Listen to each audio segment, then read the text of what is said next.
ఆంధ్రప్రదేశ్ శాసన మండలి సభ్యునిగా పిడుగు హరిప్రసాద్ ప్రమాణ స్వీకారం చేశారు. ఏపీ అసెంబ్లీ సమావేశాల సందర్భంగా ఆయనకు కుటుంబ సభ్యులతో పాటు పలువురు శ్రేయోభిలాషులు పాల్గొని ప్రత్యేక అభినందనలు తెలిపారు. అనంతరం శాసన మండలిలో సభ్యునిగా తొలి రోజు పనిచేశారు.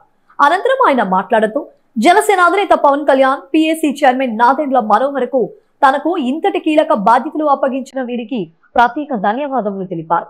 వారి మార్గదర్శకాలను పాటిస్తూ ప్రజా సమస్యలను పరిష్కరించేందుకు కృషి చేస్తామన్నారు. अंता सन्नद्धने पर्जन्य गर्जने गगनवने विजयी भव विजयी भव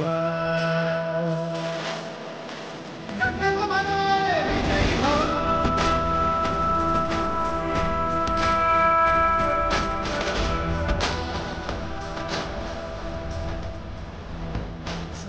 परीक्षतो अंता सन्नद्धने पर्जन्य गर्जने गगनवने विजयी भव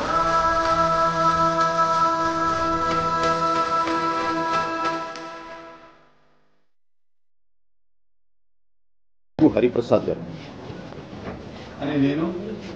పిడుగు హరిప్రసాద్ అనే నేను ఆంధ్రప్రదేశ్ శాసన పరిషత్తు సభ్యునిగా ఎన్నికైనందున శాసనం ద్వారా నిర్మితమైన భారత రాజ్యాంగం పట్ల నిజమైన విశ్వాసం, విధేయత చూపుతానని, భారతదేశ సార్వభౌమాధికారాన్ని, సమగ్రతను కాపాడుతానని, నేను స్వీకరించబోయే కర్తవ్యాన్ని శ్రద్ధాశక్తులతో నిర్వహిస్తానని దైవసాక్షిగా ప్రమాణం చేస్తున్నాను. అనే నేను ఆంధ్రప్రదేశ్ శాసన పరిషత్తు సభ్యుడైన పిడుగు హరిప్రసాద్ అనే నేను పరిషత్తు నియమాలకు కట్టుబడి ఉంటానని, వాటిని అనుసరిస్తానని, పరిషత్తు మర్యాదలను పాటిస్తానని, సాంప్రదాయాలను గౌరవిస్తానని దైవసాక్షిగా ప్రమాణం చేస్తున్నాను.